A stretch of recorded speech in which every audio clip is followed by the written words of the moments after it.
രാഹുൽ ഈശ്വർ സംഘിയാണ്. സംഘപരിവാറിന്റെ സീക്രട്ട് ഏജന്റാണ്. ക്രിസ്ത്യാനികളോടും മുസ്ലിങ്ങളോടും കാണിക്കുന്ന സ്നേഹവും മതസൗഹാർദ്ദവും ഗാന്ധിയനിസവും ഒക്കെ വെറും മുഖം മൂടിയാണ്. ഇയാൾ യഥാർത്ഥ സംഖ്യയാണ് എന്ന് എന്നെക്കുറിച്ച് പറഞ്ഞിരുന്ന ബിനോജ് നായർ ഇപ്പൊ സംഖ്യയായി. പുള്ളി എന്നെക്കുറിച്ച് ഒരുപാട് വീഡിയോസ് മുമ്പ് ചെയ്തിട്ടുണ്ട്. ഞാൻ തിരിച്ച് വീഡിയോ ഒന്നും ചെയ്യാൻ പോയില്ല, അദ്ദേഹത്തിന്റെ അഭിപ്രായം എന്നുള്ളത്. ഇന്ന് അദ്ദേഹം നേരെ തിരിഞ്ഞ് ഒരു തീവ്ര വലതുപക്ഷത്തേക്കോ അല്ലെങ്കിൽ ഹിന്ദുത്വവാദത്തിന്റെ പക്ഷത്തേക്കോ പോയി എന്നുള്ളത് കൗതുകമുള്ളൊരു കാര്യമാണ്. ഞാനിത് ശ്രദ്ധിച്ചിരുന്നില്ല. അപ്പോൾ നമ്മുടെ ഇന്റർനെറ്റിലെ ഒരുപക്ഷെ മലയാളത്തിലെ തന്നെ ഒരു ലെഫ്റ്റ് ലിബറൽ സെക്യുലർ പ്രോഗ്രസീവ് സ്പേസിൽ നിൽക്കുന്ന ഏറ്റവും പ്രമുഖ മാധ്യമപ്രവർത്തക, യൂട്യൂബർ എന്ന് പറഞ്ഞുകൂടാ, കാര്യം ആദ്യമേ മാധ്യമപ്രവർത്തകയായിരുന്നു, പ്രമുഖയായ മാധ്യമപ്രവർത്തകയായിരുന്നു. എന്നിട്ട് യൂട്യൂബിലൂടെ അടക്കം കേരളത്തിൽ സാമൂഹിക ഇടപെടൽ നടത്തുന്ന ശ്രീമതി സുനിത ദേവദാസിന്റെ ഒരു വീഡിയോ കണ്ടു. ആ വീഡിയോ കണ്ടപ്പോഴാണ് ഞാൻ ശ്രദ്ധിച്ചത്. അതായത് ശ്രീ ബിനോജ് നായർ, അദ്ദേഹത്തിന് ഏത് രാഷ്ട്രീയം വേണമെങ്കിലും ആകാം, ഇടതാകാം, വലതാകാം, മധ്യമാകാം. പക്ഷേ ഇത്രയും കാലം രാഹുൽ ഈശ്വറിനെ വിശ്വസിക്കരുത്, നിങ്ങൾ മുസ്ലിങ്ങൾ രാഹുൽ ഈശ്വറിനെ വിശ്വസിക്കരുത്, ക്രിസ്ത്യാനികളെ വിശ്വസിക്കരുത്, യഥാർത്ഥത്തിൽ ഇയാൾ മുഖംമൂടിയാണ്, ഞാൻ ഹിന്ദുത്വയുടെ ഏജന്റാണ് എന്നൊക്കെ പറഞ്ഞിരുന്ന ബിനോജ് നായർ നേരെ തിരിച്ച് ഇപ്പോ ഹിന്ദുത്വവാദിയായി എന്നുള്ള കൗതുകമുള്ളൊരു കാഴ്ചയുണ്ട്. അപ്പൊ ഞാൻ സുനിത ദേവദാസിയുടെ പ്രസക്ത ഭാഗങ്ങളും മറ്റും അപ്പോൾ ഞാൻ ചില കാര്യങ്ങൾ ഇപ്പോഴാണ് ശ്രദ്ധിക്കുന്നത്, യാത്രകളിലൊക്കെ ആയതുകൊണ്ട്. ഞാനപ്പോൾ സുനിത ദേവദാസ് ചെയ്ത വീഡിയോയെ കുറിച്ച് ഒന്ന് പറയാമെന്ന് വിചാരിച്ചു. മാത്രമല്ല, ശ്രീമതി സുനിത ദേവദാസ് ഞാൻ യൂട്യൂബ് തുടങ്ങിയപ്പോൾ എനിക്ക് ഒരുപാട് ഉപദേശ നിർദ്ദേശങ്ങളൊക്കെ തന്ന വ്യക്തിയാണ്. എന്നാൽ സുനിത മാഡവും ഞാനും തമ്മിൽ എതിർചേരികളിലാണ്. ഞാനൊരു ഹിന്ദു റൈറ്റ് കൺസർവേറ്റീവ് ആണ്, മാഡം കുറെ കൂടെ ഒരു ലെഫ്റ്റ് ലിബറൽ പ്രോഗ്രസീവ് ആണ്. ഓരോരുത്തർക്കും അവരുടേതായ കാഴ്ചപ്പാട്. പക്ഷേ പരസ്പര ബഹുമാനത്തോടെ നമുക്ക് വ്യത്യസ്ത കാഴ്ചപ്പാടുകളോട് ഒരുമിച്ച് നിൽക്കാം എന്നുള്ളതാണ് ഇതിന്റെ സത്യം. എന്തായാലും ബിനോജ് നായരുടെ പെരുമാറ്റത്തെക്കുറിച്ചും ഈ കാര്യങ്ങളെക്കുറിച്ചും ശ്രീമതി സുനിത ദേവദാസ് പറയുന്നത് നമുക്കൊന്ന് കേൾക്കാം. എനിക്ക് ഭൂലോക ഫ്രോഡാണെന്ന് മനസ്സിലായത് രാഹുൽ ഈശ്വറിനെ സൂക്ഷിക്കണേ മുസ്ലിങ്ങളെ എന്ന് പറഞ്ഞുകൊണ്ട് ഇയാൾ തുടർ വീഡിയോ പരമ്പരകൾ ഇറക്കിയിരുന്നു. രാഹുൽ ഈശ്വറിനെ വിമർശിക്കുന്നതിലോ സൂക്ഷിക്കണം എന്ന് പറയുന്നതിലോ ഒന്നും ഒരു പ്രത്യേകിച്ച് പ്രശ്നമൊന്നുമില്ല. രാഹുൽ അങ്ങനെ വിമർശനത്തിന് അതീതനായിട്ടുള്ള ആളൊന്നുമല്ല. പക്ഷെ രാഹുൽ ഈശ്വറിനെ നിങ്ങൾ സൂക്ഷിക്കണേ മുസ്ലിങ്ങളെ എന്ന് പറയുന്നത് പച്ചയായ അശ്ലീലമാണ്. അതെന്താ രാഹുൽ ഈശ്വറിനെ ഹിന്ദുക്കളും ക്രിസ്ത്യാനികളും സൂക്ഷിക്കേണ്ടേ? ഇതിന് പച്ചയായ വർഗീയത എന്നാണ് നമ്മൾ പറയുക. നേരത്തെ പറഞ്ഞതുപോലെ ഇയാൾ എന്തിനാ എല്ലാവരെയും ഉപദേശിക്കുന്നത്? എന്നിട്ടിപ്പോ ഈ വലിയ ഉപദേശി ഇപ്പൊ എവിടെ പോയി? രാഹുൽ ഈശ്വർ ഇപ്പോഴും എവിടെയൊക്കെ തന്നെയുണ്ട്. ഈ ഉപദേശി ഇപ്പൊ എവിടെയാണ്? സത്യത്തിൽ ഇയാള് രാഹുലിനെ കുറിച്ച് എന്ന രീതിയിൽ സംസാരിച്ചുകൊണ്ടിരുന്നല്ലോ. പണ്ട് രാഹുലിനെ കുറിച്ച് പറഞ്ഞിരുന്ന കാര്യങ്ങളൊക്കെ മൂപ്പരെ കുറിച്ച് തന്നെയാ പറഞ്ഞിരിക്കുന്നത്. എന്നെ സൂക്ഷിക്കണേ, എന്നെ സൂക്ഷിക്കണേ, എന്നെ സൂക്ഷിക്കണേ എന്നാണ് അയാൾ പറഞ്ഞുകൊണ്ടിരുന്നതെന്നാണ് ഇപ്പൊ എനിക്ക് വിലയിരുത്തുന്നത് തോന്നുന്നത്. ഉള്ള കാര്യം പറയട്ടെ, എനിക്ക് ഈ രാഹുൽ ഈശ്വറിനെ എത്രയോ കാലമായിട്ട്, ഒരു 10-15 വർഷമായിട്ട് വലിയ അപകടകാരിയൊന്നുമല്ല. എനിക്ക് പുള്ളിയുടെ ഈ പുരുഷ കമ്മീഷൻ, സ്ത്രീ വിരോധം, പുരുഷ പ്രേമം, ഹിന്ദു പൊളിറ്റിക്സ്, സവർക്കർ പുകഴ്ത്തൽ, ഇതിനോടൊന്നും യാതൊരു താല്പര്യവുമില്ല. സുനിതാജി ഈ പറഞ്ഞാണ് അതിലെ പോയിന്റ്. നമുക്ക് വ്യത്യസ്തതകളിലും വ്യത്യസ്ത ചേരികളിൽ നിന്ന് പരസ്പര ബഹുമാനത്തോടെ അല്ലെങ്കിൽ റെസ്പെക്റ്റോടുകൂടി പോകാം. അതാണ് democracy. Democracy is disagreement without disrespect. Democracy എന്ന് നമ്മൾ പറയുന്നത് ഡിസഗ്രിമെന്റ്, വിയോജിപ്പുകളാകാം, പക്ഷേ ഡിസ്റെസ്പെക്ട് ഉണ്ടാകാതിരിക്കുക. ഇത്രയേ ഉള്ളൂ ഡെമോക്രസി എന്ന് പറഞ്ഞാൽ. നമ്മുടെ ജനാധിപത്യത്തിന്റെ നല്ല ചിഹ്നങ്ങളാണ്. ഞാൻ കൂടുതൽ ഒരു സെന്റർ റൈറ്റ് നിൽക്കുന്നതാണ്, സുനിതാജി കുറച്ചുകൂടി ഒരു സെന്റർ ലെഫ്റ്റ് നിൽക്കുന്നതാണ്. ഇനി നിങ്ങൾക്ക് നിങ്ങളുടേതായ പൊസിഷൻസ് ഉണ്ടാകാം, പക്ഷേ പരസ്പര ബഹുമാനത്തോടെ പോയിന്റ് അടിസ്ഥിതമായി ആരെയും ചാപ്പയടിക്കാതെ ആക്രമിക്കാതെ നമ്മൾ മുമ്പോട്ട് പോകണം. നമ്മൾ ഇന്ത്യക്കാരാണ്, മനുഷ്യരാണ് എന്നുള്ള തിരിച്ചറിവിൽ മുമ്പോട്ട് പോകണം. അതാണ് യഥാർത്ഥത്തിൽ വേണ്ടത്. പക്ഷേ രാഹുൽ ഈശ്വർ ഒരു പാവമായിട്ടുള്ള ആള്, നല്ല ആളാ, വലിയ പ്രശ്നക്കാരനൊന്നുമില്ല. ഇനിയൊക്കെ ഇവിടെ സൈഡിലൂടെ അങ്ങ് പോകുന്നു കൂട്ടിയാൽ മതി.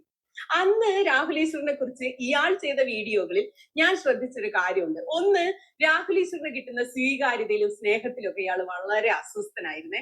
രാഹുലിന് വരെ സ്വീകാര്യതയും ആക്സെപ്റ്റൻസും വ്യൂവും ഒക്കെ കിട്ടുന്ന എനിക്ക് എന്താ കിട്ടാത്തത് എന്നൊരു കൊതിക്കറവ്, അസൂയ, അസ്വസ്ഥത, അതിൽ മുഴുവൻ പുള്ളിയുടെ തന്നെ ചീത്ത വശമാണ് നമ്മളെ തുറന്നു കാണിച്ചത്. രണ്ട്, എന്നെ ഏറ്റവും കൂടുതൽ അത്ഭുതപ്പെടുത്തിയത് ആ വീഡിയോയിലൊക്കെ ഇയാൾ സംസാരിക്കുന്നത് എന്തോ ഒരു മുസ്ലിം സംരക്ഷകൻ എന്ന പോലെയാ. ഇവിടെ സമസ്തയുടെ നേതാക്കളോ ജിഫ്രിത്തക്കളോ കാന്തപുരോ ആരും ഇങ്ങനെയൊന്നും മുസ്ലിങ്ങളുടെ ഏജൻസി ഏറ്റെടുത്ത് സംസാരിക്കുന്നില്ല. അതാണ് അതിലെ പ്രശ്നം. നമ്മുടെ നാട്ടിൽ എല്ലാവർക്കും അവരുടേതായ സ്പേസ് ഉണ്ട്. നമ്മൾ പാലങ്ങൾ നിർമ്മിച്ചാൽ മതി, സൗഹൃദത്തിന്റെ, സാഹോദര്യത്തിന്റെ. ഹിന്ദു, മുസ്ലിം, ക്രിസ്ത്യൻ, ഇനി നിരീശ്വരവാദികളുണ്ട്, എന്താ പറയുക, ഈശ്വര വിശ്വാസികളല്ലാത്തവരുണ്ട്, സർവ്വമത വിശ്വാസികളുണ്ട്. ഇവരുടെ ഇടയിൽ തമ്മിൽ നമ്മളൊരു പാലം നിർമ്മിച്ചാൽ മതി, പരസ്പര സാഹോദര്യത്തിന്റെ പാലം. ആരും ആരുടെയും ഏജൻസി ഏറ്റെടുക്കേണ്ട, ആരും ആരെയും തള്ളിപ്പറയേണ്ട, യോജിപ്പിന്റെ മേഖലകൾ കണ്ടെത്തി മുമ്പോട്ട് കൊണ്ടുപോകും. മൂപ്പരുടെ മുഴുവൻ മുസ്ലിങ്ങളെയും ഞാനാണ് സംരക്ഷിക്കുന്നത് എന്ന് പറഞ്ഞ നാളിപ്പം തീവ്ര ഹിന്ദുത്വവാദിയായി മാറി. നടന്നാൽ നിങ്ങൾക്കൊക്കെ കൊള്ളാം, നിങ്ങളുടെ നന്മയ്ക്ക് വേണ്ടിയാണ് ഞാൻ പറയുന്നത്, രാഹുലിനെ ഇനി നിങ്ങൾ കേൾക്കരുത് എന്നൊക്കെയുള്ള വൃത്തികെട്ട ഉപദേശം ഞാൻ അന്ന് ചെയ്തപ്പോഴേ, അന്നൊരു വീഡിയോ ചെയ്യാന്ന് വിചാരിച്ചു, അവന് പോട്ടെ എന്ന് വിചാരിച്ചു. അത് പിന്നെ സമയം കിട്ടിയില്ല, യാത്രയൊക്കെ ആയിരുന്നു. ഇന്ന് ശ്രീ ബിനോജ് നായർ അദ്ദേഹത്തിന് കാഴ്ചപ്പാടൊക്കെ മാറാം, അതിന് പ്രശ്നമൊന്നുമില്ല. കാഴ്ചപ്പാടൊന്നും മാറുന്ന എന്നൊരു തെറ്റുമില്ല. ഇന്ന് പുള്ളി നേരെ മാറി. പുള്ളി പണ്ട് നരേന്ദ്രമോദി അമിത്ഷായൊക്കെ കുറ്റം പറഞ്ഞ വീഡിയോസ് മുഴുവൻ ഡിലീറ്റ് ചെയ്തു. പണ്ട് പുള്ളിയുടെ നിലപാടുകൾ മുഴുവൻ മാറി. എന്താ അതിന്റെ കാര്യമെന്നറിയില്ല, പക്ഷെ അത് കൗതുകമുള്ളൊരു മാറ്റമാണ്. ഇപ്പോഴെങ്കിലും ഞാൻ പറയാം, എനിക്കത് സഹിക്കാൻ പറ്റുന്നില്ല. അപ്പുറം അശ്ലീലായിട്ടാണ് തോന്നിയത്. നിങ്ങൾക്ക് എന്താ തോന്നിയത്? രാഹുലിനെ ഒരാൾ കേൾക്കണോ വേണ്ടേ എന്നതൊക്കെ തീരുമാനിക്കാൻ ശേഷിയുള്ളവരാണ് രാഹുലിന്റെ വീഡിയോ കാണുന്നത്. അവര് തീരുമാനിച്ചുകൊള്ളു ഇതൊക്കെ എന്തിനാ കേൾക്കണം, സീരിയസ് ആയി എടുക്കണം. ഇയാൾ എന്തിനാ മധ്യസ്ഥന്റെ റോള് വഹിക്കുന്നതെന്ന് എനിക്ക് ഇപ്പോഴും മനസ്സിലായിട്ടില്ല. അടുത്തതായിട്ട് ഇയാളുടെ ഒരു ഓഡിയോ ഡെനീസ് ടിവിയിൽ ഞാൻ അതായത് ഈ ബിനോജ് നായർ എന്ന് പറയുന്ന വ്യക്തി കടുത്ത, അതായത് അതിരൂക്ഷമായ സംഘപരിവാർ വിരുദ്ധത, ഹിന്ദുത്വ വിരുദ്ധത എന്നൊക്കെ പറഞ്ഞിരുന്ന ആളാണ്. ഇപ്പൊ നേരെ തിരിഞ്ഞ് പുള്ളി ഹിന്ദുത്വവാദിയായി മാറി.